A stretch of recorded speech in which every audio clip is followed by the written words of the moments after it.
بسم اللہ الرحمن الرحیم۔ محترم سامعین السلام علیکم۔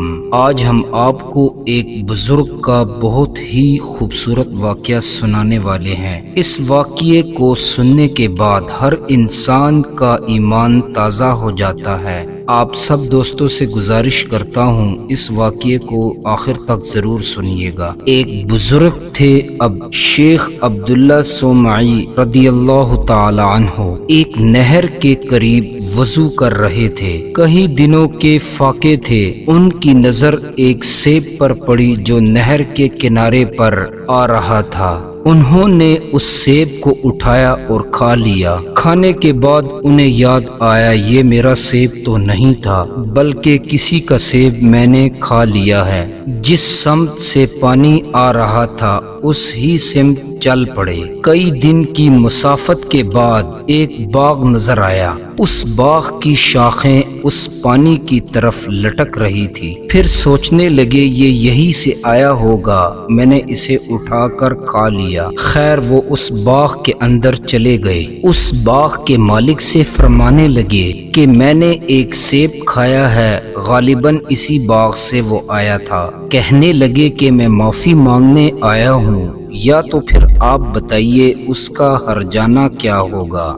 جب مالک باغ نے یہ خبر سنی تو وہ بھی صاحب نظر تھے، تو سوچنے لگے کہ یہ تو کوئی درویش لگتا ہے۔ ایک دم تیور بدل گئے، کہنے لگے ایسے تو معافی نہیں ملے گی۔ وہ فرمانے لگے حضرت تو پھر کیسے ملے گی؟ مالک باغ کہنے لگا آپ کو اس باغ کی 12 سال گوٹی کرنا پڑے گی، اسی صورت میں آپ کو معافی مل سکتی ہے، اگر آپ کو منظور ہے تو بتا دیجئے۔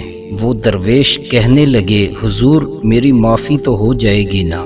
وہ فرمانے لگے ضرور ہو جائے گی، پر جو شرط بتائی ہے اسے پورا کرنا پڑے گا۔ پھر وہ 12 سال تک اس باغ کی گوٹی کرتے رہے۔ ایک دن وہ باغ کے مالک فرمانے لگے عبداللہ کوئی سیب توڑ کے لاؤ، مہمان آئے ہیں تاکہ انہیں پیش کیے جائیں۔ جب وہ درویش سیب توڑ کر لایا اور ان کے سامنے پیش کیے تو وہ کچے تھے۔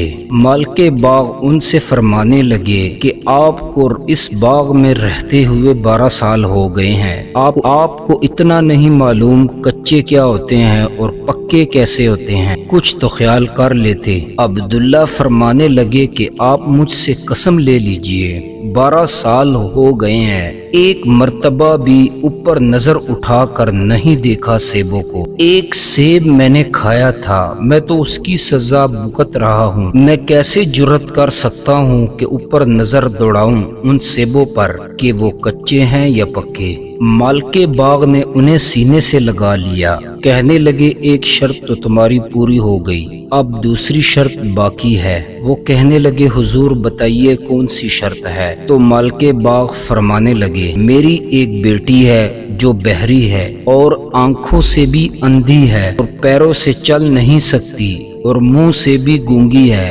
اگر تم اس سے نکاح کر لیتے ہو تو پھر تمہاری غلطی معاف ہو جائے گی۔ عبداللہ فرمانے لگے قبول ہے۔ وہ کہنے لگے میرے معافی تو ہو جائے گی نا؟ کوئی بات نہیں، میں زندگی کاٹ لوں گا۔ خیر ان کا نکاح ہو گیا۔ وہ کہنے لگے یہ آپ کا کمرہ ہے اور یہاں پر آپ کی زوجہ آپ کے منتظر ہے۔ جب اندر گئے تو ایک خوبصورت دوشیزہ ان کے منتظر تھی۔ وہاں سے ایک دم پلٹے کہ میں کسی غلط کمرے میں آ گیا ہوں۔ جب باہر نکلنے لگے تو چوکاٹ سے ان کا سر لگا اور پھٹ گیا اور بہت زیادہ خون بہنے لگا۔ جب صحن میں پہنچے تو وہ بزرگ وہاں پر بیٹھے ہوئے تھے۔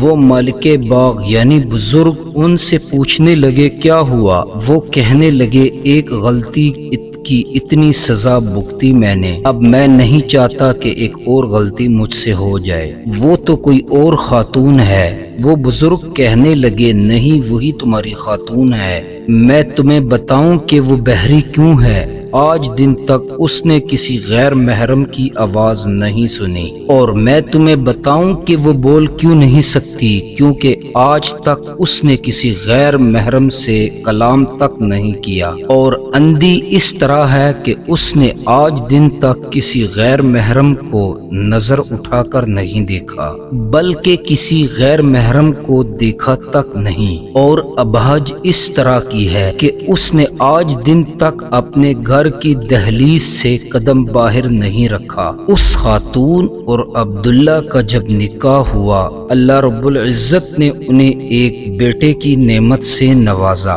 جس کا نام ہے الشیخ عبد القادر جیلانی۔ جب اس درجے کے ماں باپ ہو تو اسی طرح کے بیٹے پیدا ہوتے ہیں۔ باپ کا لقمہ پاک اور ماں اپنے آبرو کی کیسی محافظہ۔ جب اتنے متقی اور پرہیزگار ماں باپ ہو تو اولاد بھی متقی اور پرہیزگار ہی پیدا ہوتے ہیں۔ پیارے دوستو، یہ آج کا ایک مختصر سا واقعہ تھا۔ امید کرتا ہوں آپ کو پسند آیا ہوگا۔ اللہ سے دعا ہے کہ اللہ سب کو ایسے نیک اولاد سے نوازے۔ پیارے دوستو، جلدی سے اس ویڈیو کو لائک اور شیئر کر دیں۔ بہت محنت سے آپ کے لیے ایسی ویڈیو ہم بناتے ہیں، صرف صدقہ جاریہ کی نیت سے۔ اللہ ہمیں بھی عمل کرنے کی توفیق عطا فرمائے۔ ابھی کے لیے اجازت چاہوں گا، انشاءاللہ نیکسٹ ویڈیو میں آپ سے ملاقات ہوگی۔ اپنا بہت سارا خیال رکھیے گا۔ فی امان اللہ۔